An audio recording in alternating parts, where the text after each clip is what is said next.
இயல்பான வாழ்வு. புனித அசிசி பிரான்சிஸ் அவர்களின் வாழ்வு என்பது ஆடம்பரங்களிலோ அல்லது மிகைப்படுத்தப்பட்ட போதனையிலோ அடங்கி இருக்கவில்லை. அது இயற்கையோடும் சக உயிர்களோடும் இயல்பாக ஒன்றிணைந்த ஒரு எளிய பயணம்.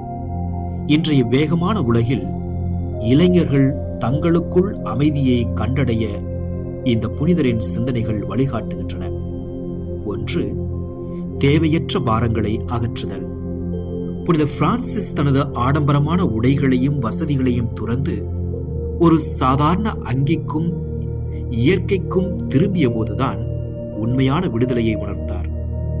நம்மை சுற்றி நாம் சேர்த்து வைத்திருக்கும் தேவையற்ற எதிர்பார்ப்புகள், சமூக ஊடக பிம்பங்கள் மற்றும் கவலைகளை அகற்றிவிட்டு நம்முடைய உண்மையான சுயத்தோடு வாழ்வதே இயல்பான வாழ்வு.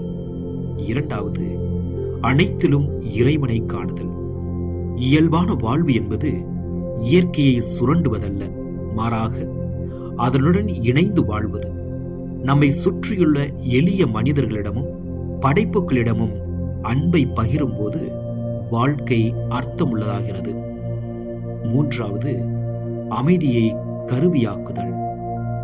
எங்கெல்லாம் வெறுப்பு இருக்கிறதோ அங்கெல்லாம் அன்பை விதைக்க என்னை உமது கருவியாக்கும் என்பது தூய பிரான்சிஸ் அவர்களின் தாரக மந்திரமாக இருந்தது.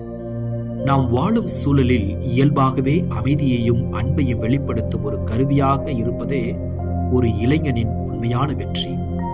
அன்புள்ள இறைவா, புனித அசிசி பிரான்சிஸ் வழியாக நீர் எங்களுக்கு கற்றுக் கொடுத்த அந்த எளிய மற்றும் இயல்பான வாழ்வுக்காக நன்றி.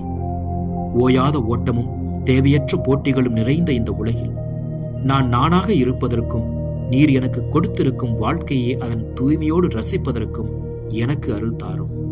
ஆடம்பரங்களில் மகிழ்ச்சியை தேடாமல் அன்பிலும் பிறருக்கு பணி செய்வதிலும் இயற்கையை பாதுகாப்பதிலும் உண்மையான நிறைவை காண எனக்கு துணை புரியும். உம்முடைய அமைதியின் கருவியாக என்னை மாற்றியருளும். ஆமென்.